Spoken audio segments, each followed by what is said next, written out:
Y señores, permítame presentar al hombre que en esta noche conversaremos, estableceremos una relación de preguntas y respuestas. Estamos en los estudios principales del Canal 64 en la ciudad de Bayamón, edificio Betel. Mi amado hermano, su nombre. Evangelista Maximino Martínez. ¿De dónde eres? Yo soy natural del pueblo de Añasco. ¿Añasco queda dónde en relación a Puerto Rico? En la parte oeste, entre los pueblos de Rincón y Mayagüez. Quiere decir que es un pueblo de montaña. Es un pueblo no de tanta montaña, más de llanura, de sembrado de cañas. ¿Es un pueblo pequeño o grande? Es un pueblo pequeño. Es un pueblo pequeño. Allí nació usted. Allí nací yo. ¿Su padre se llamaba cómo? Mi papá se llamaba Geraldo Martínez. ¿Y su señora madre? Dominga Ríos. ¿Murieron ambos? Ambos están muertos ya, sí. En el matrimonio entre su padre y su madre, ¿cuántos hijos procrearon? Fuimos 7 hijos. ¿Viven todos? No, hay 3 muertos, 4 vivimos. De los vivos que quedan, ¿cuántos varones son? Somos 3 varones y una hembra. ¿Y una mujer? ¿Todos viven en Puerto Rico? No, yo solamente vivo en Puerto Rico. Los otros están en Nueva York. ¿Usted es casado o soltero? ¿Casado? ¿Tiene hijos? Sí. ¿Ha procreado hijos? Actualmente me dice que es evangelista. Evangelista de la Iglesia Universal de Jesucristo. Usted fue pastor también. Sí, fui pastor en la Iglesia Universal de Jesucristo del barrio Coto de Isabela. Usted nació en el pueblo que acaba de mencionar. Quiero que le diga a los televidentes si usted o su familia desciende de indios en Puerto Rico. Sí, mi familia desciende de la raza taína, de la línea directa del cacique Yagüez, que una vez estuvo enclavada esta tribu a las riberas del río Grande de Añasco. O sea que en Añasco hay un río llamado Río Grande. Río Grande de Añasco, sí. ¿Todavía existe ese río? Sí, y existirá. O sea, ¿es un río caudaloso? Es un río bien caudaloso, sí. ¿Tiene usted, la familia Martínez, alguna propiedad en el pueblo de Añasco? No, esa propiedad pertenece a la familia de los Ríos. De los Ríos. O sea, usted es parte de esa familia. Parte de esa familia, descendiente de la parte de mi mamá. Muy bien. Y la propiedad pertenece a toda la familia descendiente de su mamá. Eso es correcto. Incluyéndolo a usted. Eso es correcto. ¿Cómo cuántas cuerdas son esa propiedad? Como algunas 300 cuerdas. 300 cuerdas. Dígale a los televidentes si en esa propiedad vivieron indios. Sí, ahí estuvo enclavada a la orilla de ese monte, la tribu del cacique Yagüez, y actualmente pues está el cementerio de los indios, están las piedras con las inscripciones en el lenguaje taíno y las cuevas donde ellos hacían sus ceremoniales. ¿Por qué usted dice que son descendientes del cacique Yagüez? Porque mi madre era directamente descendiente del cacique. ¿Se lo dijo ella a ustedes? Sí, mi abuela. ¿Y su abuela también? Sí. O sea, toda su ascendencia descendían de los indios. Eso es correcto. En esa finca donde ustedes viven, ¿hay evidencia de que allí estuvieron los indios? Sí, señor, hay evidencia. ¿Qué evidencia hay allí? Hay las piedras, las peñas con inscripciones en el lenguaje taíno, está el cementerio y hay una cueva donde todavía se conservan instrumentos de barro y ladrillos y lanza y todas esas cosas que ellos hacían. En ese lugar donde aparecen esas evidencias, ¿es una llanura o es un monte, es un alto o qué es? No, eso es un monte bien espeso. Bien espeso. Sí, señor. ¿Y donde estaba el supuesto cementerio es llano o es monte o es qué? Es un llano en el monte que está sembrado de helecho, una planta especial que ellos sembraban ahí. ¿Usted toda la vida vivió allí en ese barrio? Bueno, hasta mi juventud. Después, a los 18 años, me fui para el ejército de los Estados Unidos y luego viví pues 32 años en los Estados Unidos. Me dice que era descendiente de los indios, sus antepasados, incluyendo su madre, que ya falleció, su abuela y sus ascendientes. Ascendiente de los indios por parte de madre o de padre. De madre, por parte de madre. Por parte de madre, no de Sí, padre. No, por parte del padre, yo soy descendiente de español. De español. O sea que en usted hay entonces una mezcla de dos razas. De dos razas, vamos a decir de tres.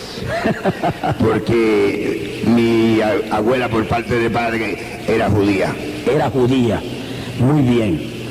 Dígale a los televidentes en esta hermosa y maravillosa oportunidad si su familia, su descendiente o ascendientes más directos, como madre, abuela, tíos, hicieron contacto con el espiritismo o la santería, ocultismo, donde estaba envuelto la cultura indígena. Sí, desde que yo tuve conocimiento a la edad de 7 años, pues mi abuela y mis tíos y mi madre, todos practicaban los ritos al dios Sol en el monte. O sea, cortaban los troncos de los árboles y ahí hacían ceremoniales al dios Sol. ¿Conoció usted personalmente a su abuela? Sí, la conocí personalmente. ¿A qué más o menos hace bastante tiempo que ella murió? Sí, mi abuela hace 42 años que murió. Pero usted la conoció. Sí, señor. Habló con ella, dialogó con ella y participó con ella. Sí, señor. ¿A qué edad murió su abuela, si usted lo sabe?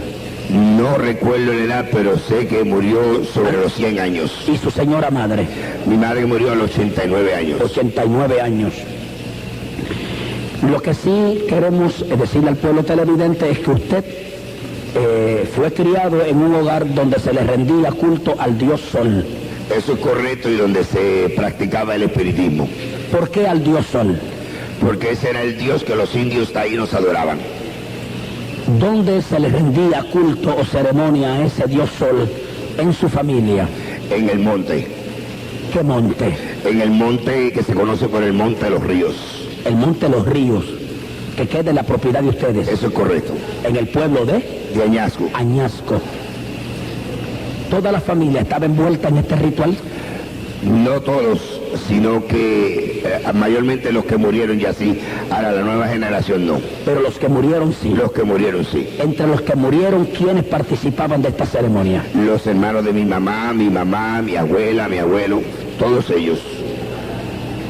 Dice que este tipo de rito lo llevaban a cabo en una cueva. Sí. Y en esa finca. Y en los troncos de los árboles. En los troncos de los árboles. ¿Por qué los troncos de los árboles? Porque ahí ellos cortaban los árboles y sobre los troncos hacían un hueco en el tronco y ahí depositaban la sangre de los animales que sacrificaban con la carne de los animales y luego le pegaban fuego para que el humo subiera como ofrenda al dios. ¿Quién hacía eso? Eso lo hacía un tío mío que murió y después pues lo hacía yo, que fui el que fui elegido como sacerdote de la familia. ¿A qué edad murió su tío?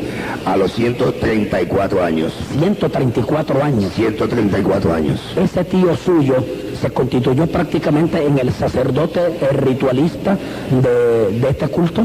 Sí, él era el sacerdote de la familia, el que dirigía todos los cultos religiosos de la familia. ¿Usted quiere decirnos que cortaban los árboles?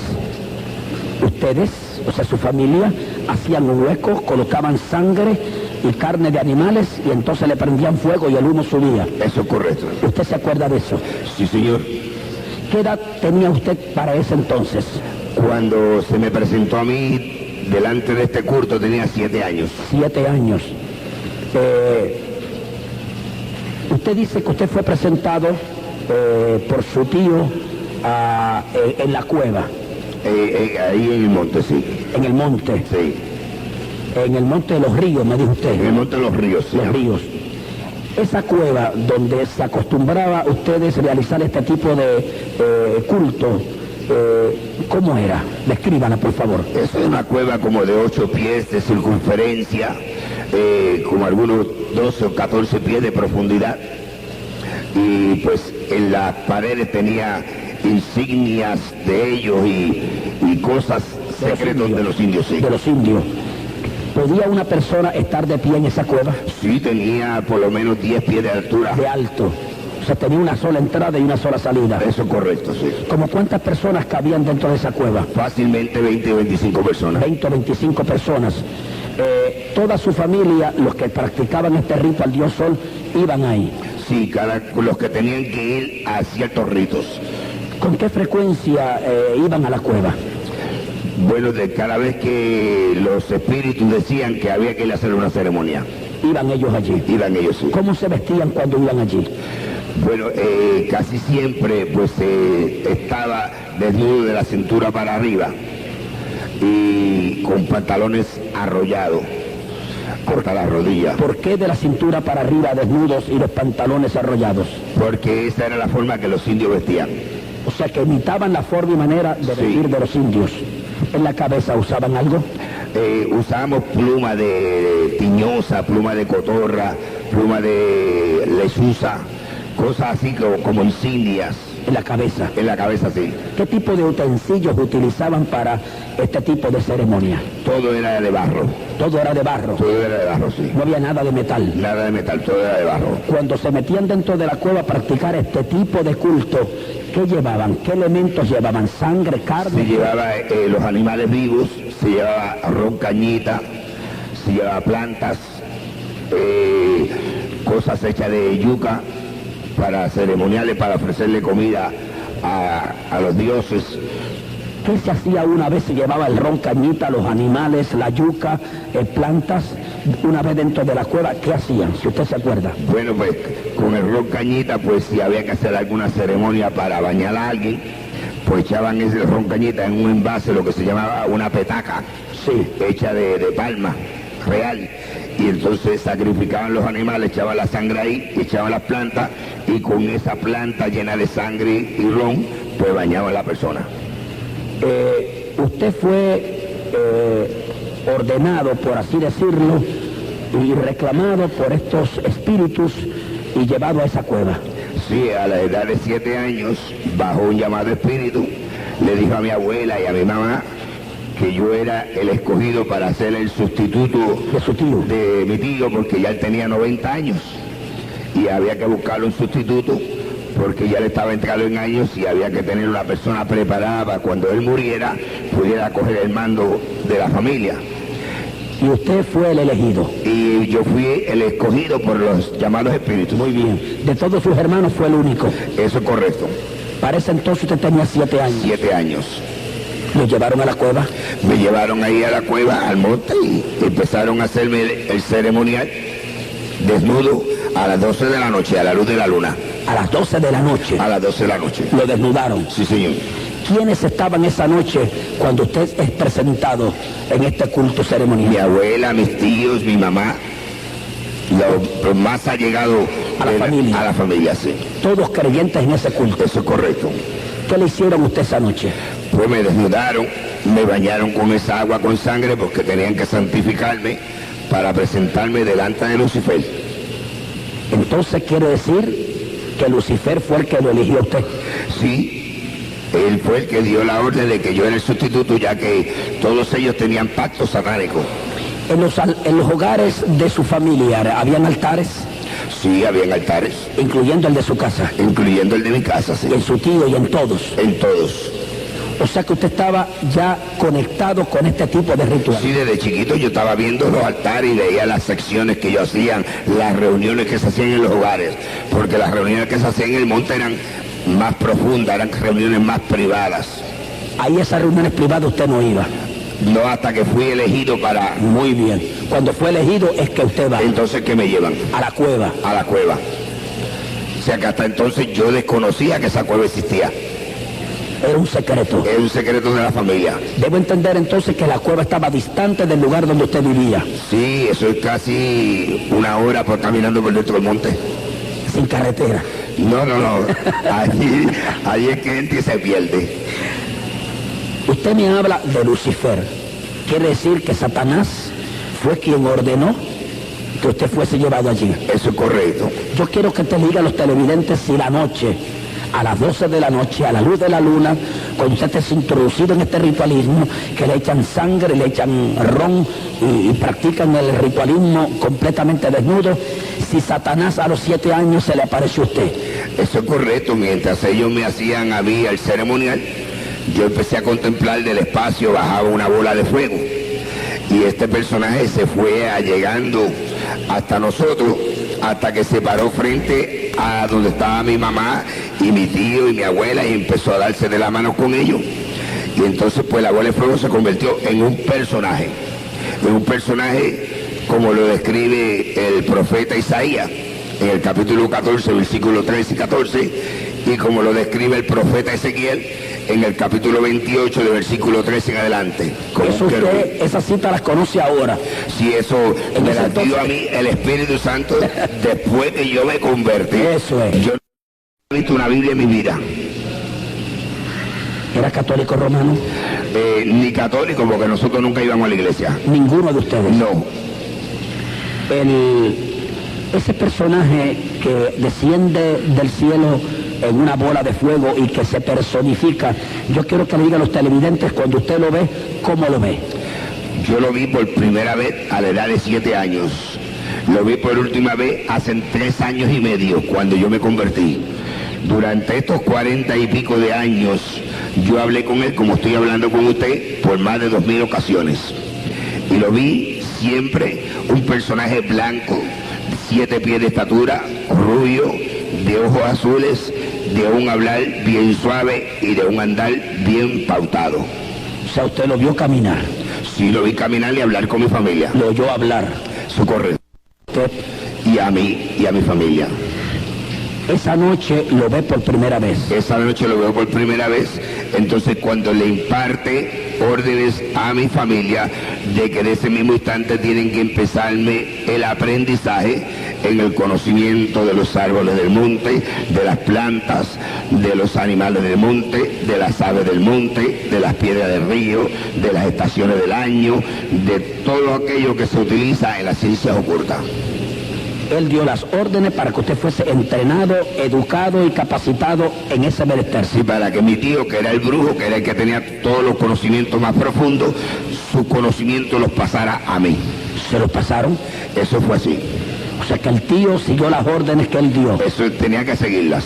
Cuando usted lo ve de la forma en que lo ve, rubio, pausado en el hablar, una figura como usted la acaba de escribir, usted no cogió miedo. No, porque ya mi familia me había advertido que eso iba a pasar, que yo iba a ver algo, un personaje, pero que no me asustara, que no tuviera miedo, que él no iba a hacer daño ninguno. Tal y como le dijo la familia, así ocurrió. Así mismito, sí. Esa noche, cuando usted es presentado a él, ¿comunica él con usted?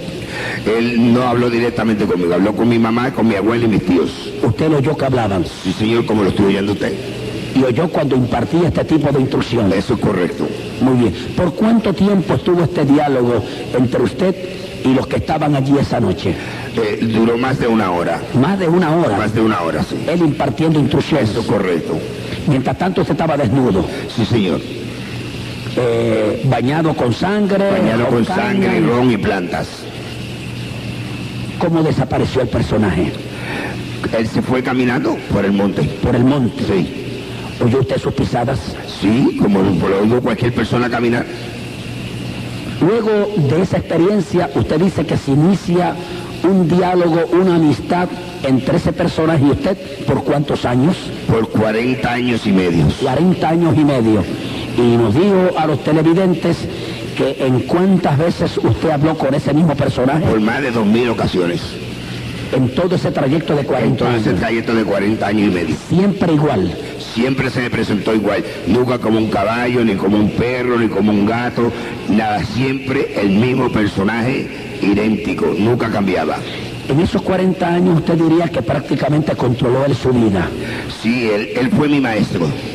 ¿En qué sentido? En el sentido que cuando yo necesitaba hacer algún trabajo de brujería, que yo no tenía los conocimientos, pues entonces yo lo llamaba a él y él me indicaba lo que yo tenía que hacer.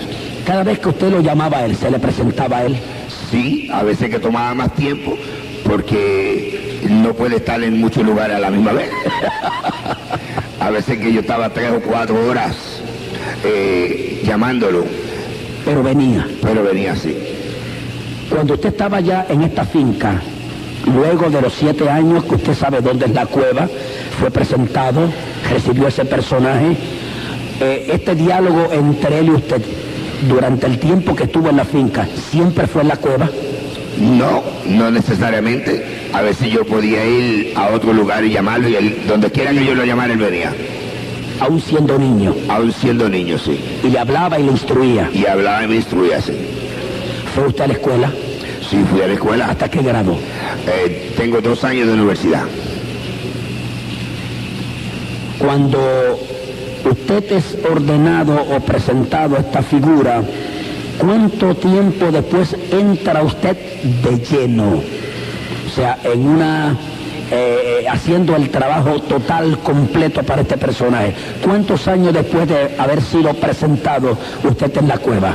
Bueno, ya a la edad de 25 años ya yo era un maestro de las ciencias ocultas. ¿Quiere decir que tan pronto es presentado, comienza su entrenamiento? Sí, y ya pues a los 9 años empecé a ser posesionado por los llamados espíritus. Su tío le enseñó entonces el asunto de los árboles, de los animales, de las piedras, de las aguas, de las plantas, todo eso. Todo, a conocer todas las plantas por sus nombres y para lo que servían. Para qué enfermedad curar, plantas que envenenan. Hay plantas que tienen un veneno tan potente que no hay científico que pueda identificar con qué usted mató a la persona. Todas esas plantas y esos animales de los que usted hace referencia, árboles, estaban en su finca. Y alrededor, en el río, en la ribera del río, en todo alrededor. O sea, en el barrio entonces había eso. Y usted quiere decirme a mí que ya a los 9 años más o menos, ya usted estaba casi entrenado para realizar. Sí, a los 9 años empecé a ser posesionado por los llamados espíritus. ¿Qué es eso de ser posesionado? Que ellos se metían dentro de mí y hablaban a través de mí. ¿Lo veía usted? Sí, los veía. ¿Cuando venían? Sí, señor. ¿Qué figura tenían? Bueno, hay 3 tipos. Sí. Hay unos que son los que la Biblia identifica como demonios. Hay algunos de ellos que son de la cabeza cuadrada, otros tienen cuerpo de serpiente y cabeza de mujer, otros tienen cuerpo de chivo y cabeza de hombre, hay otros que solamente tienen una pierna, un brazo y un ojo. Entonces están los que se conocen por malicia, que son los que se transfiguran en gatos, en perros, en burtos, en caballos, y están los que se conoce por espíritus inmundos, que es una forma de un humo, y estos son los que tienen que posesionarse de un cuerpo humano para poder manifestar su fuerza. O sea, son los que usurpan la identidad de un ser querido, de un cierto personaje, y ellos hasta imitan la voz de esa persona. Muerta. Y usted cree que verdaderamente está hablando con su mamá, porque usted conocía la voz de su mamá. Y el demonio que está ahí, el espíritu inmundo, habla igualito que su madre. Y le va a decir a usted cosas que solamente usted sabe porque solamente usted conocía a su mamá. Cuando usted se identifica con este tipo de posesión demoníaca, ¿no tenía miedo? No, absolutamente nada. ¿Ni aún por primera vez? Ni aún por primera vez. ¿Se metían dentro de usted? Se metían dentro de mí. Yo sentía cuando era posesionado y yo perdía el control de mi mente y de mi fuerza física. O sea que ya yo no sabía qué hacían y qué hablaban. O sea, los controlaban y los gobernaban a usted. Eso es correcto. ¿Por cuánto tiempo duraba más o menos esa posesión? Definitivamente una vez duró por 10 días. ¿Por 10 días? Por 10 días. ¿En el mismo barrio? En el mismo barrio. ¿No sabe usted qué pasó en esos 10 días? Nunca he sabido lo que pasó en esos 10 días. ¿Ni qué hizo? Ni qué hice, ni a dónde fui. ¿Dónde estaba usted durante esos 10 días? Eso quisiera saber yo. Pero sí vivía en la casa de su mamá. Sí. ¿Nadie hizo nada para devolverlo a usted durante esos 10 días? No podían hacer nada. Mi mamá encerraba en las casas y cuando venían a ver yo me la había desaparecido. No sabe ni recuerda nada. No, yo sí sé que mi mamá dice que ella pues un día que me siguió, vio cuando yo me interné en el monte y me le perdí en el monte y ella se sentó y estuvo 3 días llorando en la orilla del monte, esperando que yo saliera. Y regresó. A los 3 días dice ella que yo salí del monte. Cuando esos personajes se le arrimaban a usted, espíritus que lo poseían y lo controlaban, usted dice que perdía el control perdía la mente, ellos hablaban por usted y hacían lo que ellos quieran utilizándolo a usted. Eso es correcto. Para bien o para mal. Como ellos quisieran. ¿Usted los invocaba o venían ellos espontáneamente? Muchas veces venían espontáneamente, otras veces era que yo los invocaba. Ese personaje, Satanás, que usted dice que habló con él por más de 2000 ocasiones, ¿lo poseyó usted alguna vez? Yo no tengo conocimiento si lo hizo o no. Siempre lo veía fuera de usted. Siempre lo veí presentárseme, posiblemente me posicionara, pero que yo nunca me di cuenta. Ahora, otros espíritus sí le posesionaron. Sí. Este personaje, Satanás, que habló con usted por tantos años, era este personaje, me dice usted que lo educó, lo formó, lo enseñó, misterios. Sí, todos misterios profundos, misterios que hacían 6000 años que se habían practicado. Él me los enseñó a mí. O sea, le decía cómo hacer cosas. Decía, sí, él en el piso, en la tierra, me hacía las figuras, firmas y nombres y qué significaba y todo eso. Cuando escribía en tierra, ¿lo hacía con el dedo, con una vara o cómo? Con el dedo. Con el dedo. Sí. ¿Se inclinaba? Sí, se inclinaba. ¿Y usted también? Sí. Y él le instruía. Y él me iba instruyendo, esto se hace así, esto se hace así, esto se hace así por esto y por esto y por esto. Y él me iba explicando el por qué se había que hacerlo así. Disponga de las cámaras, señor director.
Estamos llevando a usted esta noche un testimonio que quizás nunca en su vida usted lo ha oído. La presencia del diablo es real. La presencia de los demonios es real. La Biblia no puede mentir. Si usted no cree en la existencia del diablo, usted se equivoca.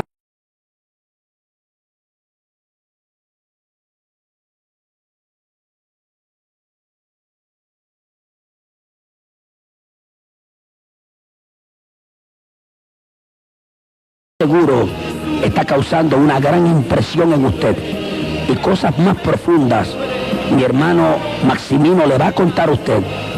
Debe ser creído, debe despertarlo a usted, debe de sacudirlo a usted, porque, amados, esto que dice él y lo que va a decir se practica en miles de hogares en Puerto Rico, en lugares secretos, en diferentes montes, en diferentes lugares, en apartamentos, en residencias.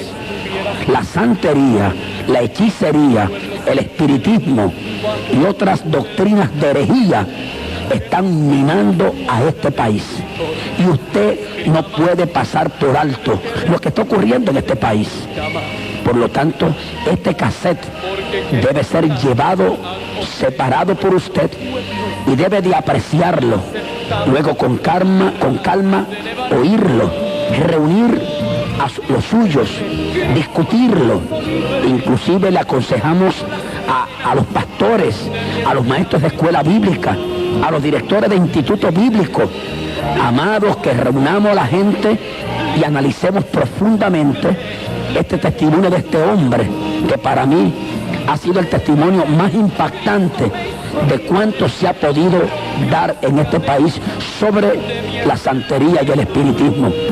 Porque mi hermano Maximino llegó donde muy difícil llega ser humano en esa relación entre él y el diablo. Ya usted verá. 799-6400. Apunte ese teléfono. 799-6400. Comunícate conmigo en este momento al 799-6400. Estamos grabando este testimonio terrible para usted en esta noche, para miles y miles de personas.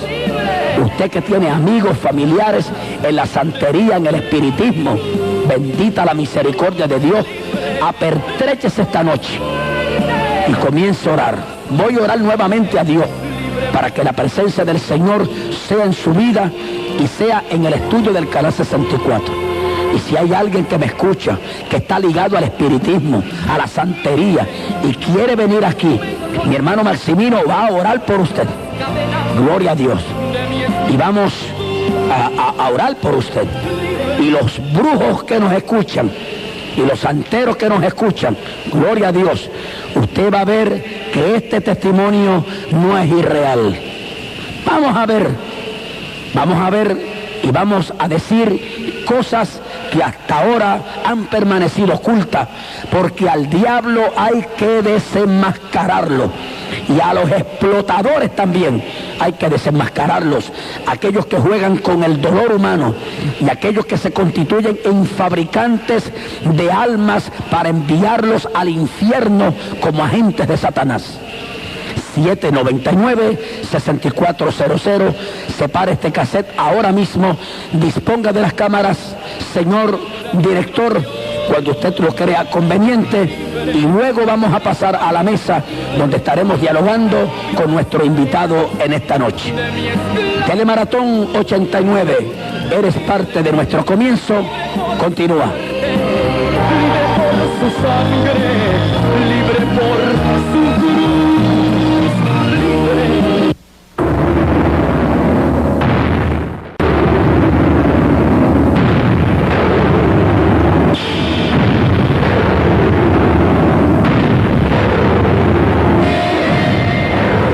Volvemos con nuestro hermano Maximino Martínez, que es el director de este ministerio pentecostal, La Gran Batalla Final. Y deseamos presentarle a usted parte de un video para que usted sepa, conozca, tome conocimiento. Vamos a evidenciar que lo que estamos hablando no es algo utópico ni irreal. Señor director, vamos a colocar frente a las cámaras del televisor para que el televidente vea lo que vamos a informar. ¿Quién es ese personaje que está caminando por ahí? Ese soy yo. Ese monte. Ese es el Monte de los Ríos. Ahí se crió usted. Ahí me crié yo, sí. Ahí fue donde usted fue iniciado. Ahí fue donde yo fui iniciado a la edad de 7 años en la ceremonia del satanismo. Y en ese monte Satanás se le apareció a usted. Eso es correcto. Ahí estaba la cueva. Ahí estaba la cueva. Los cementerios. Ahí ese lugar que estamos viendo ahora mismo es la parte del cementerio. Ahí es donde están todas las tumbas de mis antepasados. Eso es un monte que prácticamente permanece virgen actualmente. Sí, eso, el suelo siempre está húmedo. Ahí nunca el sol entra. Eso siempre está mojado en la tierra. Y para entrar ahí, pues si usted no conoce, se pierde. Aún así, cuando yo entré con los hermanos que tomaron el video, nos perdimos. Tuvimos más de media hora perdidos en el monte. Y habiendo usted nacido ahí. Y habiendo yo nacido ahí. O sea, la evidencia de indios en ese lugar es palpable, es visible, se puede ver. Se puede ver, sí. A pesar del tiempo. A pesar del tiempo, va a ver las peñas con las inscripciones en taíno y todas esas cosas. Cuando el señor director lo crea conveniente, y si tiene audio, vamos a colocarlo cuando lo estime conveniente. Mientras tanto, seguimos con el hermano Martínez, luego que recibamos la orientación del señor director, para poner algún audio.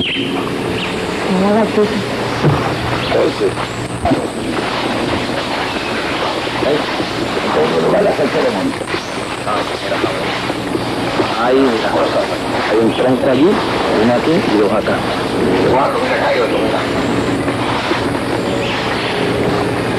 Mira otro ya. Otro ya. Ven acá, papel, póngase ahí al lado. Y me explica qué es esa mancha oscura. Esto si no está quemado el árbol. Si no se quemaba, y la ceremonia, mira. ¿Qué sangre? ¿Sí ves? Eso es quemado. Allá tiene otro, mira. Allá tiene otro. Entonces vamos a buscar ahí, le meto un coquito especial que es esta palma que está aquí.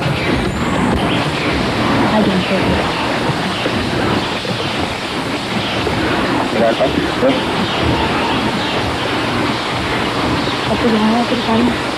Quémate, vamos. Saca el este.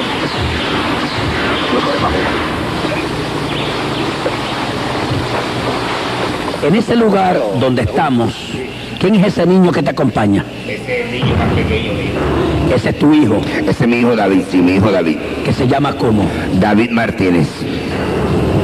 Maximino, ¿lograron encontrar la cueva o está tapada? La encontramos, está ahí cerca donde se ve ese avispero, Ajá. pero está tapada.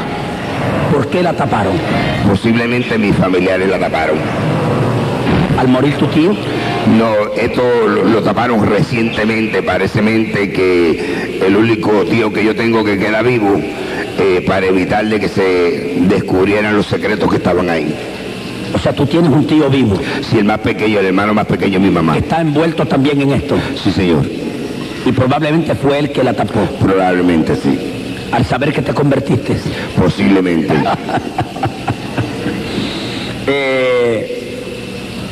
Ese lugar donde estamos ahora mostrándole al público, claro, pues no es el mismo porque hace muchos años, muchos años que no ibas a ese sitio.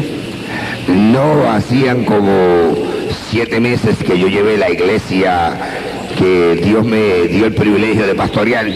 Hicimos un pasadía ahí el monte porque ellos querían ver.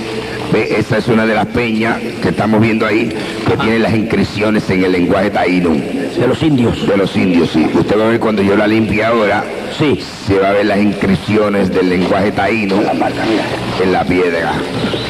Eso que tiene la piedra es como nosotros llamamos en el campo limo. Eso es una hierbita verde que le nace encima Sí. de la piedra. Pero ahí se ve la figura. ¿Ve? Ahí tiene las figuras De los indios. De los indios, ve que yo le estoy señalando ahí. Y el cementerio de los indios. ¿Era en esa área? No era más arriba, ya lo habíamos pasado. Lo enseñaron en la parte donde estaba la hierba de lecho. Muy bien. Vamos a seguir con el video. Una vez esas piedras aparecen, donde hay evidencia de presencia de No, indios ese lugar. en todo el monte uno las encuentra. En todo el monte uno las encuentra. Ahí usted está viendo los troncos de los árboles. Esa parte ahí es donde está la cueva. En esa parte. Ahí es donde está la cueva, sí. Ahí estaba. Ahí, y está todavía. Pero está tapada. Está tapada, sí. ¿Por qué los alambres? Los alambres es para evitar que los animales pasen para el monte porque que se le vaya el animal por ahí. Pero no tiene la menor duda de que ahí era la cueva. Oh, sí, señor. Si yo estuve ahí yendo por tantos años. Es para los fines del televidente. Sí, ve, estas son las peñas, ve. Tiene las inscripciones en el lenguaje taíno. El hermano Yamil, que fue conmigo, pues las vio de cerca, él las pudo leer.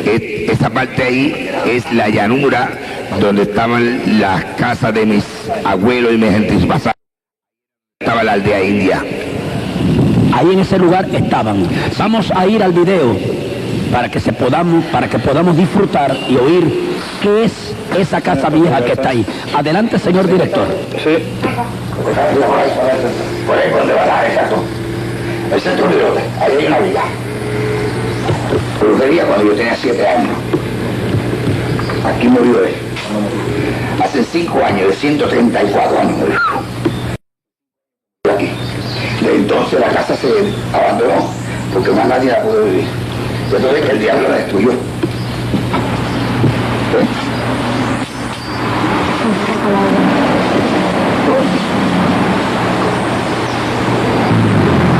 Nadie lo podía sacar. ¿Ese qué? El dinero, moneda de oro, onza de oro, que él tenía de 3 entierros que él sacó. Ahí está enterrado, estoy esa palma. Pero nadie lo ha podido sacar. El tío mío que está ahí trató de sacarlo. Blanco bajando por ahí por el monte. Y él se asustó y lo dejó. ¿Entiendes? Y le hice para los pelos.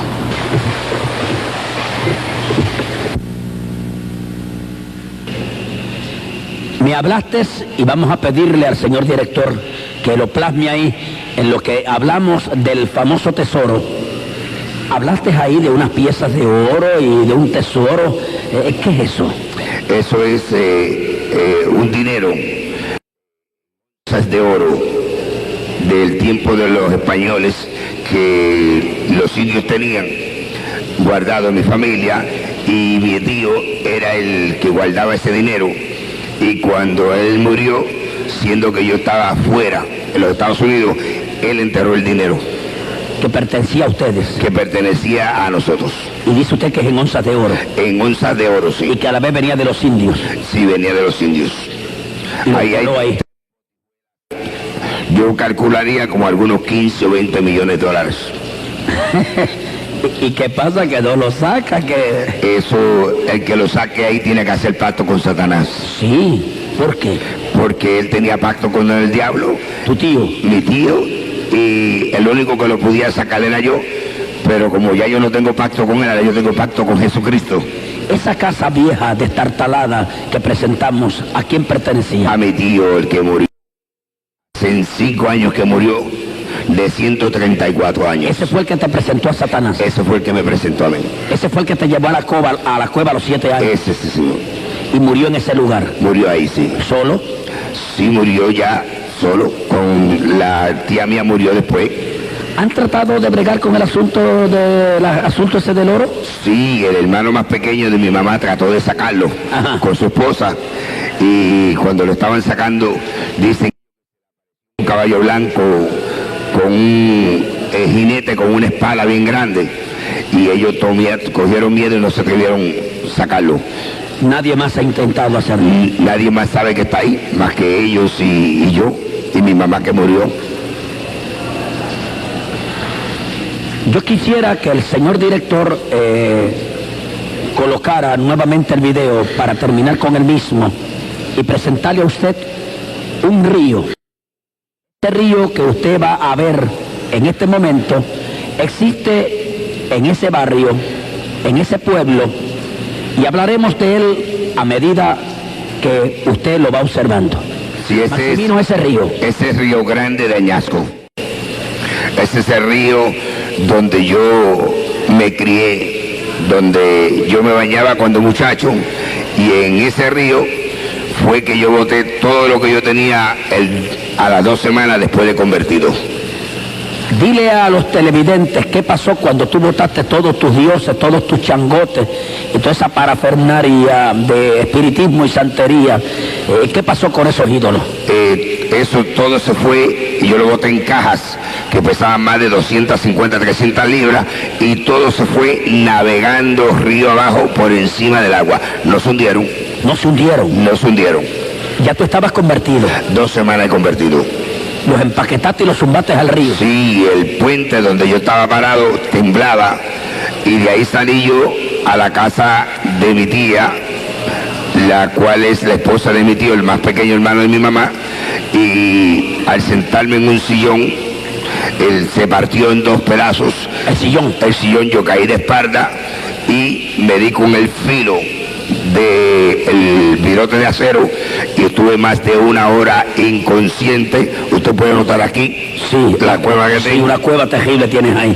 Y mi esposa que está ahí estuvo más de 1 hora orando por mí. Le creía que el diablo me había matado. O sea que cuando echaste ese río es profundo. Sí, ese río es navegable. Es navegable, o sea, sí. No es una quebrada. No, ese es un río que ahí hay que saber nadar para tirarse. Para tirarse. Sí. Y en ese río echaste tú todo eso. En ese río. Y no se hundieron. Y no se hundieron. Se fueron río abajo. No, si mi esposa es testigo, ella está aquí. Mi esposa es testigo que los vio cuando se fueron río abajo navegando por ese río por ahí para abajo. Y después fue el incidente de la butaca. Y después de ahí salimos en casa de mi tía, que vive cerca del río, y ahí fue donde tuvo el accidente. Para terminar con este video y usted poder captar la visita que hicimos o se hizo del Canal 64 a este lugar, señor director, vamos a continuar con el mismo y usted va a disfrutar esta parte final que es muy interesante. Adelante, por favor.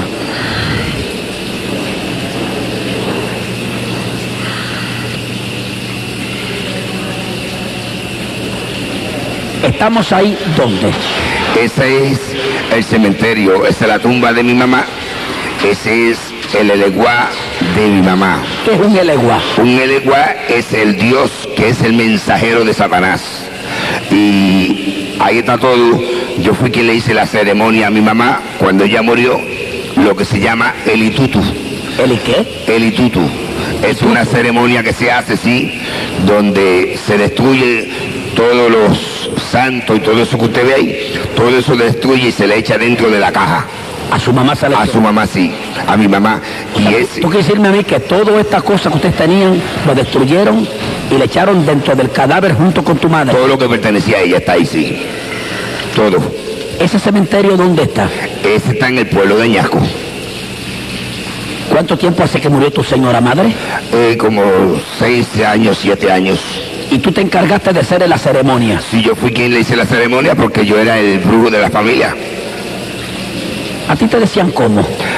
Freddy el brujo. Freddy el brujo. Sí, así me conocían aquí en Puerto Rico, en Haití, en Cuba, en Chile, en El Salvador, en Colombia, en México, en California, en Chicago, en Nueva York, en Tampa, en Orlando, en Miami, donde quiera. Cuando hiciste esa ceremonia en el cementerio, donde echaste todo esto dentro de la caja de tu señora madre, y vamos a hablar nuevamente del eleguá. Sí. ¿El eleguá me dijiste era qué? El eleguá es el mensajero del diablo. Me hablaste algo fuera de cámara, de algo de unos mensajes o yo no sé qué, que tiene ese eleguá. ¿Qué es? Ese eleguá tiene 121 secretos adentro. Eso no es de piedra. No, eso es hecho de barro, cemento, y eso está hueco por dentro. Y dentro tiene todos los secretos que lleva, que pertenecen a ese Dios. ¿Y por qué ustedes, cuando tú practicabas la brujería, sabías que dentro de ese muñeco de barro hay más de 120 mensajes secretos de Satanás? Porque yo tenía el conocimiento de todos los secretos, porque yo era el que hacía esos muñecos. O sea que los secretos el diablo te los reveló a ti. Sí, correcto. Yo tenía todos los secretos del eleguá. Y eso se deposita dentro del eleguá. Dentro de esa piedra que se ve ahí, los ojos y la boca hechos de caracoles. Solamente ese secreto los puede conocer quién. Bueno, ese secreto lo conocen los babalaos y los santeros oriateses, los ba, los que son sacerdotes de la santería. Todo eso está en el cementerio actualmente de tu mamá. Eso está abajo en la tumba con ella, sí. Eso está intacto. Eso está ahí abajo con ella, sí. Nadie lo ha tocado. No, eso no se puede tocar. Porque O sea, cuando se enterró, se le puso una capa de cemento por encima de la caja, para que nadie pueda bregar con eso. ¿Y por qué aparece ahí el eleguá? Porque ese es el guardián de la tumba de ella. Está encima de la tumba. De la tumba, para si alguien va a bregar con esa tumba, pues ese diablo que está ahí se le va a aparecer a la persona. Según la santería eso es así. Según la santería y los pactos diabólicos que nosotros teníamos. Disponga de las cámaras, señor director.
llegando a usted, sé completamente, estoy seguro que usted está impresionado.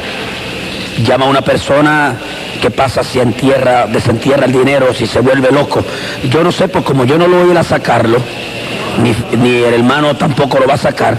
Si usted quiere saber qué va a pasar, si se vuelve loco o no se vuelve loco, pruebe. Pero nadie sabe lo que va a pasar. Además, nadie le va a decir dónde está.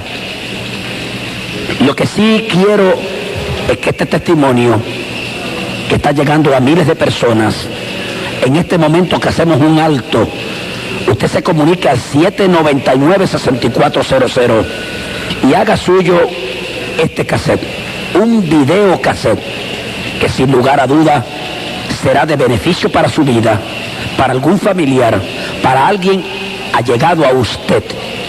Sepárelo, hermano, $40, porque son 2 horas. Yo se lo envío por correo, si usted me envía $42.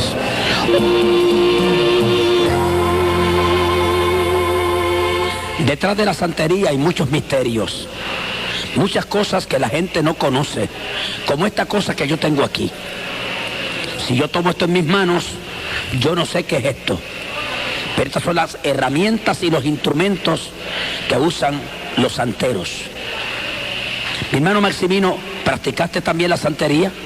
Sí, yo fui sacerdote santero por 18 años, lo que se conoce por un opá, un orate. Mi nombre arriba el santo era Omilana, yo tenía hecho Yemayá, Mayeleguo, y mi padre en el santo era San Lázaro Afimayi, y a mí me hizo santo Gloria Díaz Changoyemí, quien vive en la calle 15 y Segunda Avenida en Brooklyn, Nueva York.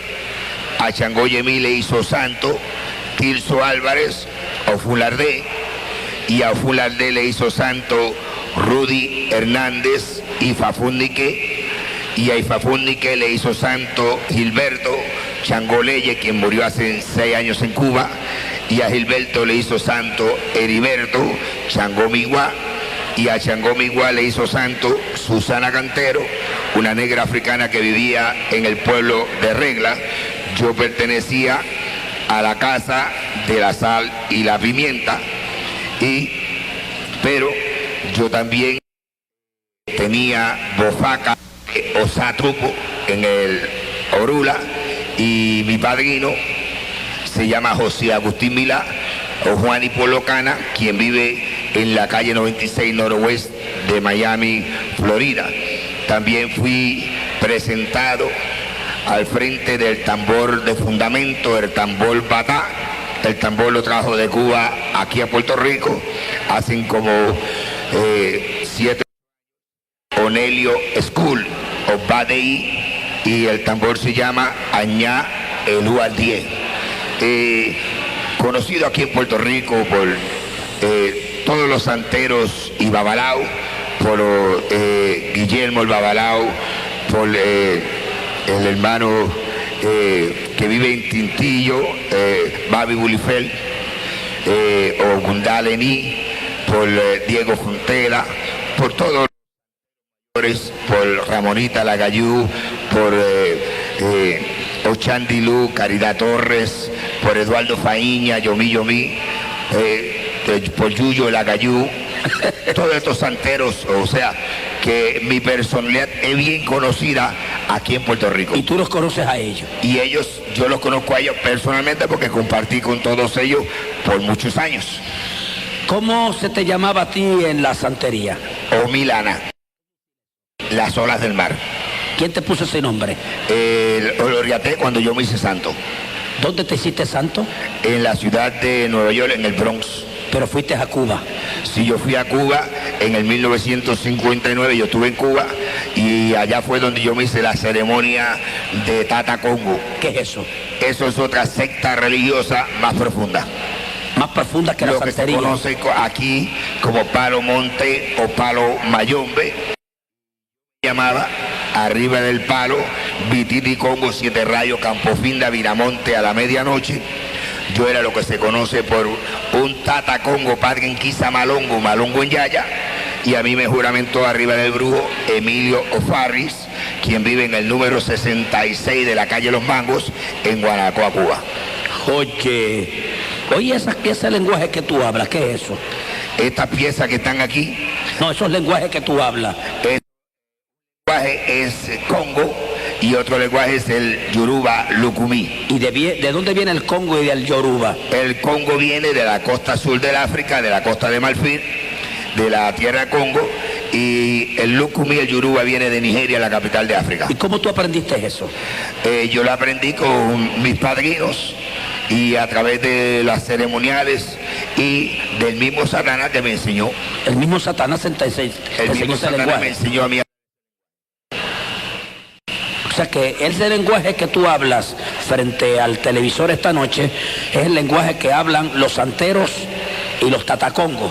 Eso es correcto, los santeros, los tatacongos, y los paleros, lo que se conoce aquí por Padre Ganga, Mayumbero, Gangulero, Padre Quisa, 20 nombres le tienen, pero todo es el mismo diablo disfrazado de distintos nombres.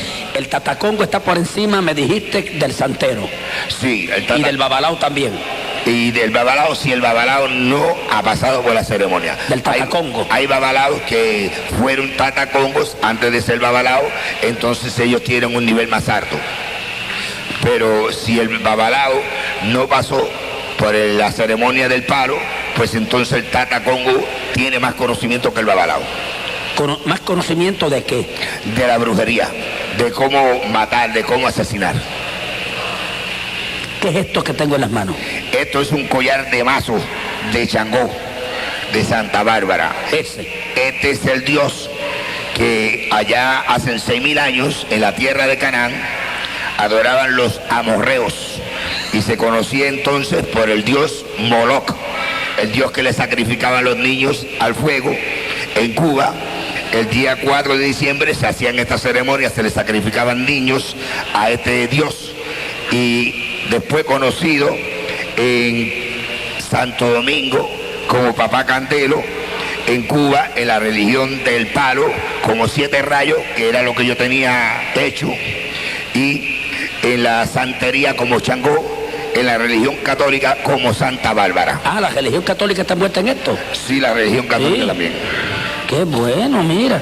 Y este montón de collares que tengo aquí, Estos son de distintos orichas. ¿qué es eso, orichas? Orichas son dioses. Este de Changó, Ajá, este de Yemayá, sí, este de Leguá, ajá, este es de San Lázaro, ajá.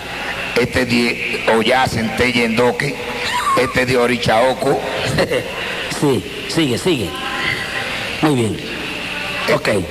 Sigue cogiendo la Este de Orichao. Muéstralos ahí nada más. este es de Ochún, la calidad del cobre, Sí. este de Ogún, de San Pedro, Ajá. y aquel que está allí es de Leguá. Ese es de Leguá, este es de Orichanlá.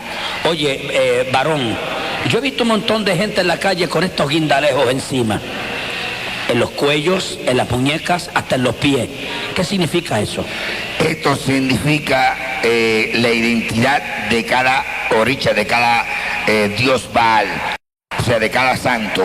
Esto para identificar cada santo. O sea, cuando la persona se pone los eleques son los collares, estos se llaman eleques. Ajá. En el idioma Lukumi Sí. se llaman eleques.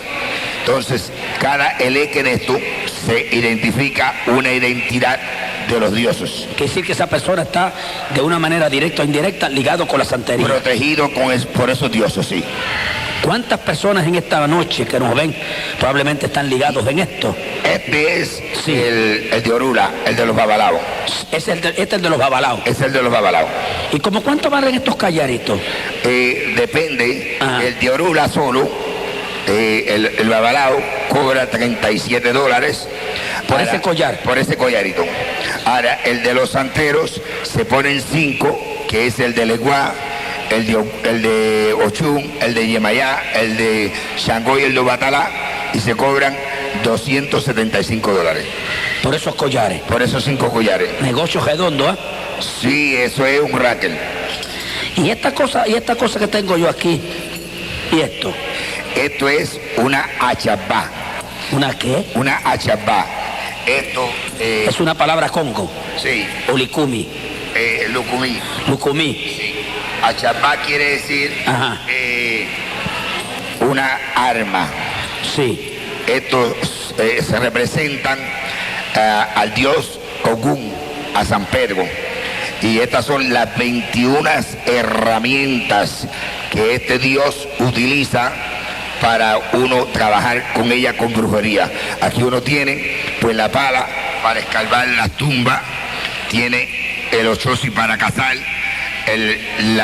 esto es el sol para la ceremonia, la luna, el yunque para trabajar la brujería, esto es lo que se llama un fuelle para soplar candela, esto es un machete para hierbar, una hacha para cortar árboles, esto es una llave para abrir puertas, Martillo. es un martillo, una escuadra para medir el cuerpo de la persona para usted matarlo, un serrucho para serruchar la caja de madera que le va a hacer a la persona cuando se va a morir, una azada para deshiervar las piedras del camino, y cada herramienta de esa tiene un significado. ¿Cómo cuánto vale un collar de esto? No, esto solamente lo usan los santeros mayores Ah, sí. y personas que, Está porque bien. esto es plata todo, eso todo es plata, y ya esto lleva una ceremonia especial y no todos los santeros pueden cargar eso. Tú vegaste con esto. Ese era mío, Ah, ese era tuyo. ese era mío, pero yo lo compré para mí, pero nunca se llegó a hacer ceremonia. Ese yo lo compré para yo usarlo, pero nunca llegué a hacerle la ceremonia. Muy bien. ¿Qué es esto que tengo aquí? Eso es una sopera de plata. Esto es del dios Orichanlá. Orichanlá es la Virgen María, la Madre de Jesús. Oh, sí. Sí. Mira cómo esto está, como Joma aparece en toda esta burundanga. Vamos a ver qué dicen los católicos. Jomano, mira a ver, gloria a Dios. ¿Y esto, qué esto sopera? Aquí adentro donde se echan los santos, este santo, las piedras que lleva todas son blancas. Lleva 8 piedras blancas traídas de la playa. Hay cierta parte del mar que se dan unas piedras blancas y esas son las que se echan ahí con los caracoles. ¿Para qué? Ese es el santo. El Ese es el santo es santo. piedra. Santo es piedra. El santo es piedra, como dice en Deuteronomio 28:36. ¿Quién usa esta sopera? Todos los santeros. Todos los santeros. Sí. Aún en las casas. Sí, en la casa, eso tiene uno de los cuartos. Muy bien. Vamos a ver esta otra.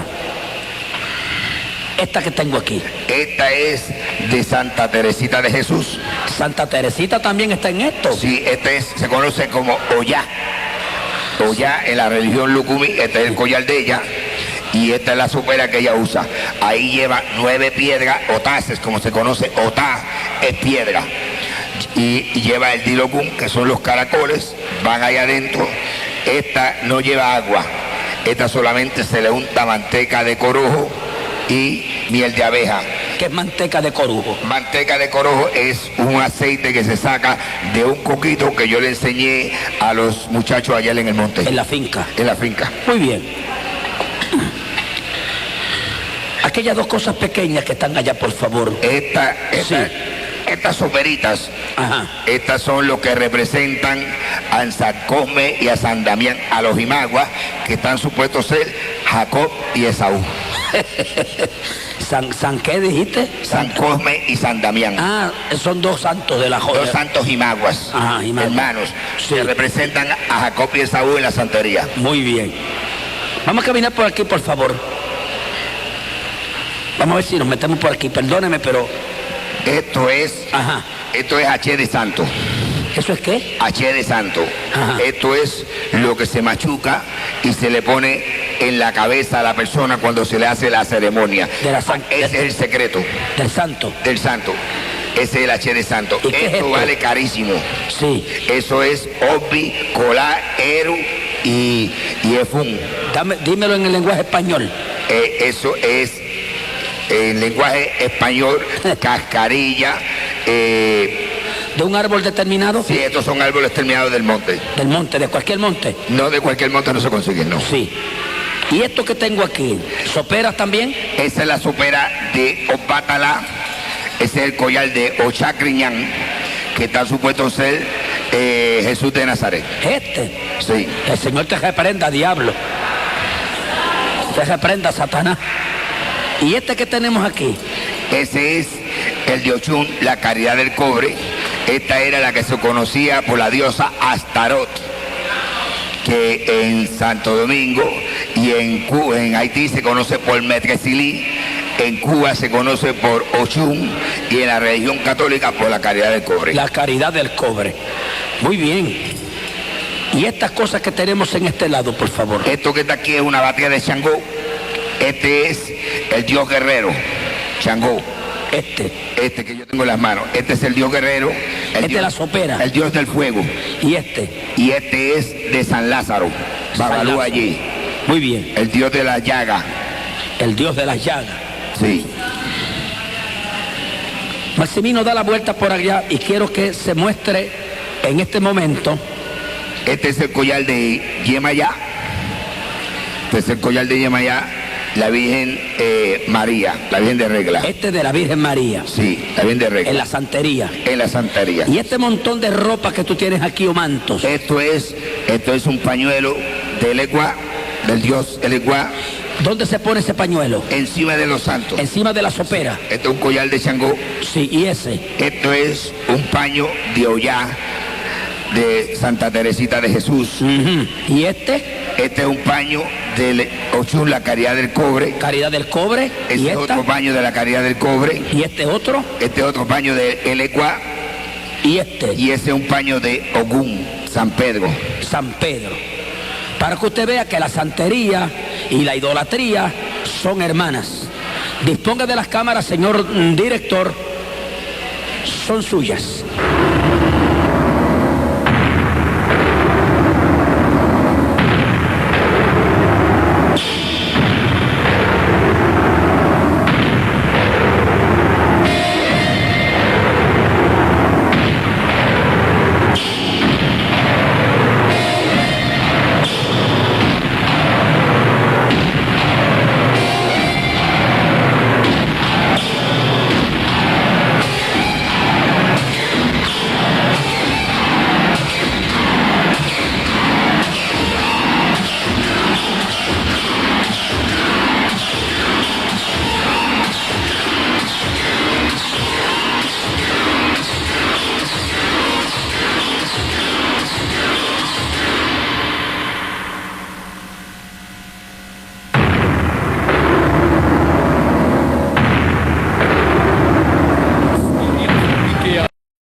Me dijiste que fuiste a Cuba una vez. Sí, para el año 1959. Año 1959 fuiste a Cuba. ¿A qué parte de Cuba? En La Habana. En La Habana. ¿Estuviste mucho tiempo allá? Sí, tuve 7 meses en La Habana. ¿A qué fuiste? Especialmente a conocer acerca de la forma de los cubanos trabajar la brujería y hacerme las ceremonias que se me hicieron allá, porque aquí no había quien las hiciera. ¿Qué ceremonia fue esa? La ceremonia del palo mayombe. ¿Qué es el palo mayombe? El palo mayombe es una secta secreta que proviene de Nigeria, del Congo, la tierra Congo, de la costa sur del África, la costa de Marfil, donde se habla el idioma Congo, donde es una secta satánica, donde se hace pacto directo con sangre con Satanás. ¿Quién te puso ese nombre tuyo? Y quiero que me lo repitas. El nombre mío, que se llamaba Vititi Congo 7 Rayo Campofinda Viramonte a la medianoche, me lo puso mi tata Congo, o sea, mi padrino Emilio O'Farris. ¿En Cuba? En Cuba. ¿Quién te enseñó a firmar ese nombre? La firma me la dio, él me dio una firma y luego la otra firma fue dada a mí por Satanás mismo. ¿El mismo Satanás? Sí. Quiero que el público televidente observe la firma de este hombre. Frente a la pantalla del televisor va a aparecer dentro de unos minutos. Esa firma tú dices que te la dio el mismo Satanás. Parte me la dio, de la misma. Me la dio mi padrino y parte me la dio Satanás. Veo que son símbolos. Sí, cada cosa simboliza algo. Una simboliza los 4 ángulos de la Tierra, los 4 puntos cardenales de la Tierra. Otro simboliza la luna. Otro simboliza al Ugande, al diablo. Ajá. Y así sucesivamente. Cada símbolo tiene su significado. Eso que está en la pizarra mostrándose al público es la firma que usabas. Esa es mi firma de Tata Congo. ¿Cuándo tú firmabas de esta manera? Cuando íbamos a hacer ceremonias para llamar lo que se conoce por el perro de prenda, que es Satanás. Tengo entendido de que en Cuba hiciste un pacto de sangre. Sí, cuando se me hizo esa ceremonia, se me dieron heridas, una en cada parte del pecho, una en cada parte del hombro, una en cada antebrazo, una en cada muñeca, una en cada pantorrilla, una encima de la pierna y una en la corona de la cabeza. ¿Cuántas heridas en total? 13 heridas. 13 heridas. 13 heridas. ¿Tienes las heridas todavía de las manos? Sí, todavía están. Esta que está aquí. Sí. Por favor, esta fue la herida que te hicieron. Sí. En Cuba. En sí, eso las manos. Eso así. No, déjame, en las manos. En las manos, en el antebrazo. En los hombros. Aquí en el pecho. Ajá. En la pantorrilla, encima del pie. Y en la cabeza. Y en la cabeza. ¿Sangraron? Sí, señor. ¿La hicieron con qué? Por favor, Esto se hace con una navaja barbera. Mírala aquí. Una navaja barbera. Una navaja barbera nueva. ¿Quién te hizo esas heridas? Emilio Farri, el Tata Congo. El Tata Congo.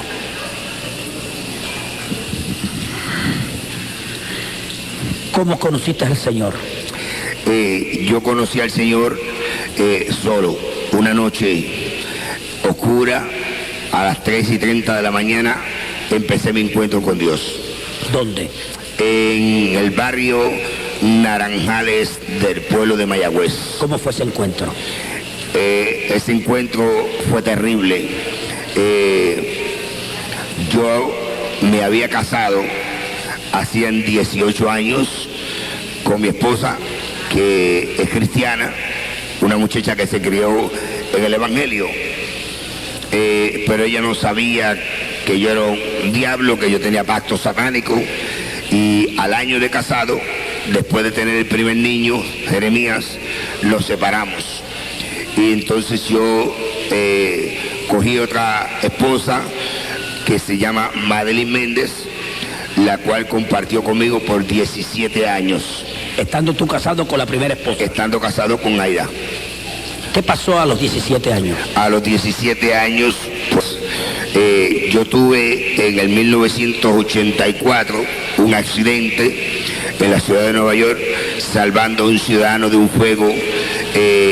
Me fui por un vacío de un quinto piso, me rompí 3 discos, el nervio asiático de la cadera, 6 nervios tengo muertos en la pierna izquierda y quedé inútil de la cintura para abajo. Entonces pues aquella muchacha que era 19 años más joven que yo, Madeline, pues no pudo aguantar la vida de terror que yo le di, una vida imposible de celos y contiendas, y me abandonó. Vino a Puerto Rico. Y vino a Puerto Rico. Ella pues vino al hogar de sus padres, que viven en la ciudad de Mayagüez, en el caserío Sultana, y ellos son miembros de la Iglesia Dios Pentecostal, Movimiento Internacional del Barrio Balboa de Mayagüez. Y ahí pues Madeline, al mes de estar con sus padres, se convirtió al Evangelio con los 2 niños. Estando tú ausente. Estando yo todavía en la ciudad de Nueva York, y yo tuve 6 meses sin saber el paradero de ella. ¿Qué pasó? A los 6 meses, cuando yo supe de ella estaba, yo vine a Puerto Rico, acordamos volvernos a juntar, pero ella me dijo que no quería volver a Nueva York y que ella no quería volver a cosas aquella de santería y cosas que teníamos, que si yo la quería, pues que le comprara una casa acá en Puerto Rico. Ahí fue cuando yo le compré la residencia en la carretera 106, que va del pueblo de Mayagüez a Las Marías, en el kilómetro 11.8, en el barrio Naranjales, en la entrada de las parcelas Carmelitas, y a las 2 semanas estábamos viviendo allá arriba. Pero luego yo tuve que ir a Nueva York a deshacerme del automóvil de ella, el automóvil mío, vender el edificio que teníamos allá, sacarle el dinero del banco y notificar a mi trabajo que yo estaba en Puerto Rico, para que me mandaran mi cheque a Puerto Rico. Y cuando regresé de Nueva York, pues regresé con todos los santos, todas esas cosas que usted ve ahí, y los míos, los de ella, los del niño. Entonces le dije a ella, pues, si tú quieres votarlos, tú los votas. Ahora yo no me atrevo a votarlos. Yo sabía lo que conllevaba votar aquello, que el diablo me iba a matar. ¿Y qué ocurrió? Ella no se atrevió a votarlos. Parece que ella todavía no tenía una fe bien segura en Cristo. Pero que como al mes de yo haber regresado de Estados Unidos, ahora yo no sé si fue plan de ella, o fue plan del pastor, o fue plan de sus padres, o fue plan de Dios. Yo no sé quién lo planeó, no me ha interesado averiguar porque me he ido de bien. Ella me dijo una noche que llegó de la iglesia a las 11 de la noche que ella quería que yo fuera a Nueva York a demandar el divorcio de mi esposa, de Aira Martínez, y porque ya teníamos 17 años de estar juntos, teníamos 2 niños casi jóvenes, que ella creía que ya era justo que yo la honrara a ella. Y como yo amaba a esta mujer, yo la quería, pues al otro día yo salí a la ciudad de Nueva York a pedir el divorcio a mi esposa. Y yo llegué a las 157 y Walton, donde vivía mi esposa, al lado de Yankee Stadium. Y allí pues cuando llegué a las 9:30 de la mañana, mi esposa Aida me recibió como siempre, con el mismo cariño, el mismo amor de una mujer cristiana. Por 17 años habíamos estado separados, pero cada vez que yo me placía iba donde ella y me quedaba con ella una semana y compartía con ella una semana. Así tuvo ella 4 hijos que los crió sola. El más pequeño, que tiene ahora 11 años, lo vine yo a ver por primera vez cuando ya tenía 2 años y medio de nacido. Pero Aira pues me recibió a las 9:30 de la mañana. Cuando ella me abrió la puerta, yo le dije que quería hablar algo con ellos seriamente. Ella me dijo, pues entra. Y yo entré, me preguntó si yo había desayunado y tomado café, le dije que no. Me dijo, pues siéntate que te voy a preparar el desayuno. Después que me dio desayuno, se sentó al lado mío, me echó el brazo, como toda mujer cristiana, una mujer de Dios que ella es, llena del Espíritu Santo. Me dijo, bueno, dime qué es lo que tenemos que hablar tan importante. Digo, bueno, lo importante que vengo a hablar contigo es que vengo a pedirte el divorcio para casarme con Madeline. Ella se me echó a reír. Ella no me peleó, me dijo, mira, escucha lo que te voy a decir. Hace 17 años que tú estás con Madeline.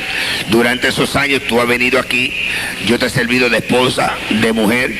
Nunca te he demandado nada, ni te he peleado, ni lo voy a hacer ahora. Te puedes quedar con ella si quieres. Ya yo estoy resignada a vivir sola con mis 4 hijos y con mi Dios. Pero una cosa sí te voy a decir que parece que se te olvidó, que el día que nosotros nos casamos, el pastor nos dijo que solamente la muerte haría separación entre nosotros dos. Por tanto, te puedes ir tranquilo que no hay divorcio. Yo no te voy a dar el divorcio. ¿Regresó a Puerto Rico? Ahí yo tuve que regresar a Puerto Rico sin papeles de divorcio. ¿Y qué pasó aquí? Llegué a la residencia a las 11:30 de la noche. La casa estaba oscura. Yo pensé que Madeline y los niños estaban durmiendo. Parqué el automóvil, subí gateando. Yo no podía andar, yo estaba inútil. Yo andaba con la ayuda de un bastón. Yo andaba jorobado. O sea, cuando yo vine a Cristo, yo no andaba derecho. Cristo me dio la sanidad a mí a los 10 meses de convertido. Y cuando entré, que abrí la puerta y entré al cuarto de la niña, que era pues la niña que más acerca estaba de mí, y esta niña pues ya se había convertido al Señor, y cuando a mí se me pegaba aquel dolor terrible que me daba, que yo lloraba del dolor, pues la niña se me sentaba en la falda y me pasaba la mano por la frente y me decía: papito, no te apures, que yo estoy orando a Jehová para que Dios te sane. Y ahora pues cuando yo entro no encuentro a mi niña, está la cama vestida, la Biblia de la niña abierta sobre la cama. Voy al cuarto del niño, de Miguel, y encontré la misma situación, la cama vestida y su Biblia abierta sobre su cama. Cuando fui al cuarto del matrimonio, pues Madeline había vestido la mejor colcha que teníamos, había dejado su Biblia abierta y una carta al lado de la Biblia donde me explicaba que ella se iba no porque no me quería, que ella me amaba, pero que ella quería servirle a Cristo, que por favor no la siguiera, que no la buscara, que dejara que ella le sirviera a Dios. Pero yo no comprendía esto, porque cuando yo la encontré a ella en Puerto Rico después de 6 meses, que ella me dijo que era cristiana, yo a ella no le puse peros ninguno, ni le puse excusa ninguna. Yo la acepté porque yo sabía lo que era convivir con una mujer cristiana. ¿Cuál fue su actitud? Bueno, en esa hora pues yo empecé a llorar. Pues estaba solo a 12 kilómetros del pueblo, a las 3:30, a las 11:30 de la noche, en una casa solitario, inútil. Ajá. Yo no podía bañarme yo mismo, yo no podía hacer nada. Y a esta hora pues empiezo a llorar y a caminar por la casa, sí, y empiezo a pensar. Entonces cuando empieza el diablo a decirme: ella se fue, te engañó, te hizo vender el edificio en Nueva York, sacar el dinero del banco, vender los automóviles, meterte en este monte, y ahora te dejas solo en este monte abandonado. Aquí ahora pues no tienes a nadie, ¿qué vas a hacer ahora? Y ahí pues entonces el diablo decía: ella te traicionó, te hizo un engaño. Y yo decía: pues yo me voy a atrapar arriba del caldero del brujo y le voy a hacer una brujería que la voy a matar en 24 horas. Pues yo estaba acostumbrado a hacer eso. Yo había matado más de 100 personas con brujería. Yo sabía cómo matar a una persona antes de 24 horas. Entonces pues en 3 ocasiones entré al cuarto donde yo tenía mi cazuela de muerto, o sea, el caldero del diablo, la prenda, la ganga, el satélite de Satanás, donde yo hacía todos mis ceremoniales. Y cuando entraba pues venía el pensamiento donde mí y decía: ¿y los niños qué vas a hacer con ellos? ¿Los vas a matar también? ¿Qué vas a hacer con tu niña bonita? ¿Qué vas a hacer con tu hijo? Entonces pues yo me arrepentía, y en esta lucha, caminando del cuarto a la sala, de la sala al baño, del baño a la cocina, me sorprendió las 3:30 de la mañana.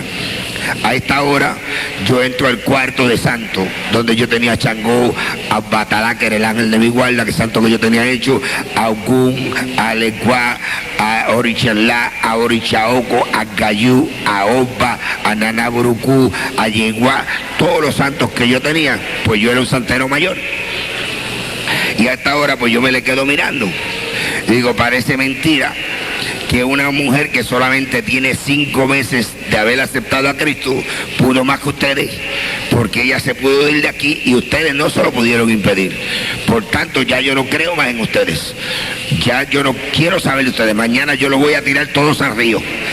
Pero que yo era un lengua y sucio, y yo empecé a maldecirlo y a insultarlo y a decirle: mira, Batalá, tú eres esto y esto y esto, y mira, Changó, tú eres esto y esto, y mira, Yemayato. Y cuando yo empecé a insultarlos, empezó la casa a temblar. ¿Dónde usted estaba? Donde yo estaba. Y empezó un viento recio a soplar en forma de torbellino, y empezaron las puertas y las ventanas a abrirse, y aquello fue terrible, y yo comprendí que ellos se habían enojado. Y yo, así no les gustó lo que yo les dije, pues a mí tampoco me agradó que ustedes permitieran que Madeline se fuera. Por tanto, ustedes son esto y esto y esto y esto y esto. Y la casa temblaba con más poder, más fuerza. La casa está allí todavía de testigo, está hendida en 7 partes en el techo, que usted se para en la sala y mira para arriba y ve el sol. Cuando llueve, el agua cae adentro.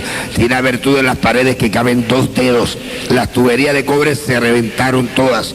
Y a esa hora me sorprenden las 3:30 de la mañana. A esa hora, al final del pasillo, se me presenta Lucifer, Lugande.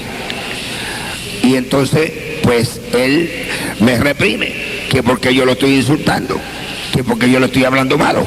Y digo, porque tú eres un sinvergüenza, porque tú no sirves tampoco, porque tú permitiste que ella se fuera. Por tanto, el pacto que nosotros tenemos lo vamos a romper ahora mismo. Yo no quiero saber más de ti. Entonces ahí empezó a decirme él, pero tú no miras tu condición, tú no ves que tú estás inútil, tú no ves que tú no sirves ya, que tú estás destruido. Ya tu único fin que te queda a ti, tu única solución es coger el revólver que tienes guardado y pegarte un tiro. Mira, se te fue tu mujer, se te fueron tus hijos, ya tú no sirves para nada. Mentira del diablo. Cuando el diablo le dice a uno que uno no sirve para nada, todavía Dios dice que uno sirve para mucho. ¿Qué usted hizo cuando le dijo eso? Entonces pues empezamos a discutir, y yo le decía, mira, Satanás, no me tientes, no me acuses, tú sabes que yo ni te tengo miedo a ti, ni te tengo miedo al infierno, porque él me llevó 2 veces al infierno. A petición mía, yo quería saber a dónde era que yo iba a ir. Yo sabía que iba para el infierno. Yo sabía que tenía pacto con Satanás, que yo iba para el infierno el día que me muriera. Yo estaba en conocimiento. Yo no era una persona inocente, inconscientemente. Yo sabía lo que yo estaba bregando. Entonces le dije, yo no te tengo miedo ni a ti, ni al infierno, ni a los demonios, ni a los espíritus inmundos, ni a Dios, que es lo menos. Así que a mí no me acuses, para que tú veas que yo no te tengo miedo. Yo te voy a probar a ti quién soy yo. Tú sabes que he tenido pacto contigo por 40 años y siempre te he demostrado que soy un hombre completo. Te voy a convencer ahora y me voy a pegar el tiro. Y cogí para el cuarto. Caminando así todo tuñido como estaba, abrí la gaveta de noche donde yo tenía mi revólver guardado, un 357 Magnum, cargado con 6 balas. Yo saqué aquel revólver de la gaveta.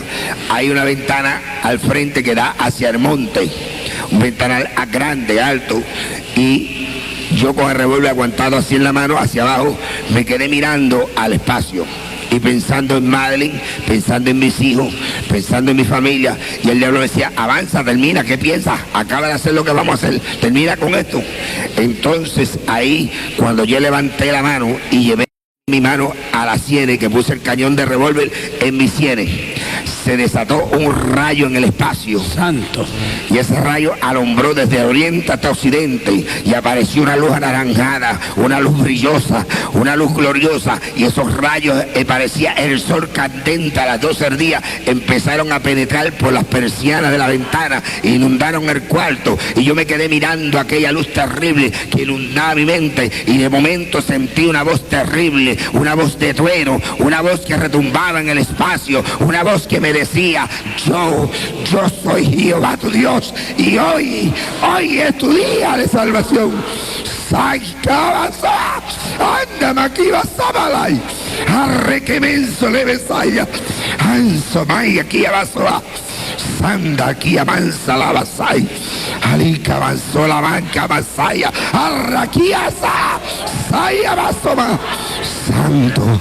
Yo me quedé mirando aquella luz, y yo buscaba a ver quién era el que me hablaba, y yo miraba para el cielo y no veía a nadie, pero el diablo estaba al lado mío y me dice, no oigas esa voz te engaña, es un mentiroso, mira a ver si tú lo ves, se esconde de ti porque es un mentiroso, por eso no se deja ver de ti, pero a quien tú conoces, a mí. Yo soy el que te he dado todo lo que tú tienes por 40 años. Vamos, termina con esto. No le hagas caso a ese embustero. Y volví yo y me doblé, cogí aquel revólver del piso que se me había caído y lo volví nuevamente a llevar a mis sienes. Y cuando lo volví a llevar a mis sienes, vuelve aquel rayo a estallar en el cielo y vuelve aquella luz gloriosa. Aquella luz en la sama, aquí avanzó. que me parece estarla viendo ahora mismo, aquella luz terrible, aquella luz anaranjada, aleluya, en el espacio, y por segunda vez vuelve aquella voz de trueno, aquella voz terrible que retumbaba en el espacio y me decía: yo soy Jehová y solamente a él servirás. Aquella voz me impactó por segunda vez, se me cae el alma al piso, pero yo buscaba y no veía a nadie. Ahora es cuando Satanás comprende que las oraciones de mi esposa, de Aida, por 18 años habían llegado al trono de la gracia de Dios y que Dios estaba a punto de contestarle. Dios estaba a punto de hacer el milagro más grande sobre la faz de la tierra, que es la salvación, la conversión de un alma. Y ahora el diablo sabe que está a punto de perder una batalla, una guerra con Dios. Está a punto de perder un hombre con profundos conocimientos en la ciencia oculta. Un hombre que en las manos de Dios podía hacerle mucho daño. Y ahora se me tira encima. Y empieza una lucha conmigo cuerpo a cuerpo. Y yo poseo cinta negra en karate, sé judo, sé boxeo. Fui entrenador de la policía en Nueva York. Pertenecía al ejército, a los Green Berets. Pero mis fuerzas no me daban para luchar con ese hombre terrible. Y mis fuerzas decaían. Yo no podía vencerlo. Estaba luchando con algo que era una lucha desigual. Y ahora él trata de llevarme vivo al infierno. Aquella fue una lucha que duró hasta las 5:30 de la madrugada, amado hermano. Y ya mi fuerza se me caía, mis fuerzas se agotaban, ya yo no tenía fuerza. Entonces en un momento de desespero volví a echar mano a aquella arma y la volví a llevar a mis sienes para acabar con aquella lucha desigual que tenía. Y fue cuando por tercera vez vuelve a desatarse aquel rayo en el espacio y vuelve aquella luz preciosa a aparecer y vuelve aquella voz sublime a decirme: yo soy Jehová tu Dios. A esta hora, entonces yo me quedo mirando aquella luz, suelto el revólver, miro hacia la cama donde Madeleine había dejado la Biblia abierta, cojo aquella Biblia en las manos y me inclino al cielo y le digo: yo oigo tu voz, no sé quién me habla, tú dices que eres Jehová, si verdaderamente tú dices quién eres, yo voy a doblar rodillas delante de ti, pero tú me vas a hablar por tu palabra. Y entonces yo, así inútil como estaba, me recosté del matre y me dejé caer de rodillas. Ese fue el momento más triste de mi vida, hermano Torres. Fue el momento más negro de mi vida. Pues en ese momento el diablo comprendió que había perdido una batalla con Dios. Y entonces me echó mano por el pelo y empezó a jalarme por el pelo. Quería llevarme jalándome por el pelo. Y cuando él me jalaba por el pelo, yo sentía que mi alma se me escapaba, que mi espíritu se me iba. Y empezaba a ver un túnel negro profundo, un túnel tenebroso. Por primera vez sentí miedo. Por primera vez mi cuerpo sudaba fríamente. Por primera vez mi cuerpo temblaba de terror, y en un momento de desespero levanto el matre y meto la cabeza por entre medio de los matres y empiezo a clamar aquella voz que yo había escuchado. Yo no sé cuánto tiempo clamé, yo sé que al poco tiempo sentí que me pegaron un tizón de candela aquí en la molleja, y aquel calor empezó a inundar mi cabeza y empezó a inundar mi frente y empezó a inundar mi cara y empezó a inundar mi cuello y siguió bajando. Y cuando aquel calor llegó a mi corazón, era un calor que me quemaba. Yo sentí nueva fuerza, sentí nuevo frío, sentí liberación, sentí como Satanás salía huyendo de aquel cuarto, pues el diablo había comprendido que el Espíritu Santo de Dios había invadido mi corazón, que ya yo no le pertenecía, que aquel pacto diabólico, aquel pacto satánico con sangre que habíamos hecho hacían 40 años había quedado abolido, había quedado roto, había quedado disuelto por un pacto de sangre hecho en el Calvario por el único Hijo bendito del Dios viviente. Y ahí quedé libre. Tuve 4 días ahí leyendo la Biblia. Yo no sabía orar. El segundo día de estar leyendo la Biblia fue que encontré ese texto que ha sido la base de mi vida espiritual. Ese texto que está en Josué 1:9. Mira que te mando que te esfuerces y seas valiente. No temas ni desmayes, porque yo, Jehová tu Dios, seré contigo donde quiera que tú vayas. A los 4 días me levanté y fui a la ciudad de Mayagüez, al hogar del reverendo Julio Olán, pastor de la iglesia cristiana El Salvador del barrio Miradero de Mayagüez, quien había sido el pastor de mi esposa por 20 años en los días de su juventud. Allí yo llegué y aquel anciano, cuando me vio, que él conocía mi vida, él sabía que yo era un diablo, él sabía que yo era un hijo del diablo, él sabía que yo era un asesino, un matón. Cuando él me alcanzó a ver que yo me apegué del automóvil con la Biblia en la mano, Él empezó a llorar. Él no sabía si correr para afuera o correr para adentro. Y más se turba cuando yo le digo: varón de Dios, vengo donde usted, porque he hecho un pacto con Dios en secreto, y vengo donde usted para hacerlo notorio delante de los hombres. Y allí él oró por mí. Me presentó delante del trono de la gracia. Después oró, yo le conté la experiencia que yo había tenido. Y le digo: hermano Lan, pero siento algo raro. Ahora no siento deseo de ir a buscar a Madeline. Ahora siento el deseo de ir a buscar a mi esposa, a Aida. Pero no tengo vergüenza. No me atrevo a ir donde ella. Hacen 5 días que fui a pedirle el divorcio y ahora no me atrevo a ir donde ella. Y él me dice: vamos a orar. Si Dios está en el asunto, Dios me lo va a dejar saber. Y aquel anciano dobló rodillas y su esposa. Y fue la primera vez que Freddy el brujo oró por hora y media. Cuando aquellos ancianos empezaron a orar, pasó media hora, yo miraba el reloj, yo decía: ¿qué va? Yo me levanto, esto no es para mí, esto es demasiado fuerte, esto qué va, yo no resisto esto, pero algo me aguantaba ahí orando. Y pasó 1 hora y las costillas me dolían, los discos me dolían. Yo decía: yo me levanto, pero seguía orando.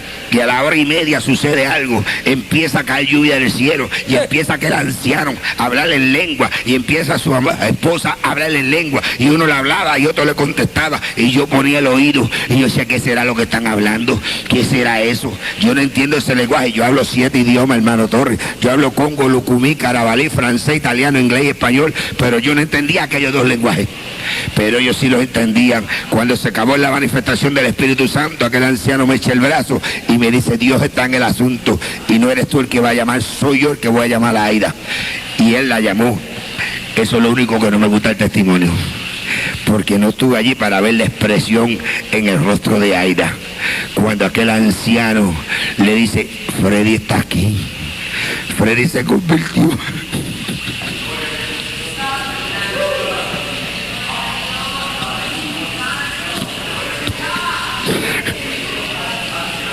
Ella no pudo creer aquello.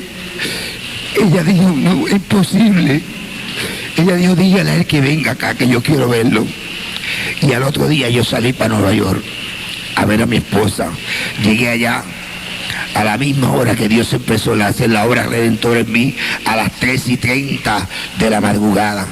Cuando yo toqué aquella puerta en la 157 y Walton Avenue, se abrió aquella puerta, apareció la figura de una mujer llena de amor, llena de cariño, llena de esperanza, llena del Espíritu Santo de Dios. Una mujer que no sentía odio, una mujer que no sentía rencor, una mujer que no sentía ira, una mujer que abría sus brazos y con lágrimas que corrían por sus mejillas me decía: bienvenido, bienvenido esposo mío. Yo le doy gracias a Dios que no solamente te trajo vivo, sino que te trajo salvo a mi lado. Desde entonces, hermano Torres, hace 3 años y medio, vamos por montes y collados, por valles y ciudades, diciéndole a las almas que solamente Cristo sana y salva, que no hay otro nombre dado a los hombres bajo el cielo en el cual podamos ser salvos. Cristo es el que dijo: yo soy el camino, yo soy la verdad y yo soy la vida. Nadie viene al Padre si no es por mí. No es a través del brujo, no es a través del espiritismo, no es a través de la hechicería, no es a través de la catolicismo, no es a través de ninguna enigma, es a través de Jesucristo. Y tú, amigo que me escuchas esta tarde, que me estás mirando por televisión, tú, amado amigo, quizás no tengas el privilegio que Dios le dio al apóstol Pablo y a este humilde servidor de ver la luz divina de Dios y escuchar la voz audible del Creador del universo, pero a través de mis labios en esta tarde Jehová te dice: hoy es tu día de salvación. Hoy es el día que Dios quiere salvarte. Hoy es el día que Dios quiere redimirte. Hoy es el día que Dios quiere traer paz y gozo a tu vida, a tu corazón. Tu madre que sufre por tus hijos que están envueltos en la droga, en el alcoholismo. Tu padre que llora. Tu matrimonio que estás a punto de divorciarte. Todavía hay esperanza para ti en Cristo Jesús. Ven a Él en esta tarde y será resuelto el problema de tu vida. Yo te lo garantizo. Fue resuelto el mío. Hoy en día gozo de una compañera, 4 hijos que son 4 flores que perfuman el ambiente de mi hogar. Dios te bendiga. Disponga de las cámaras, señor director.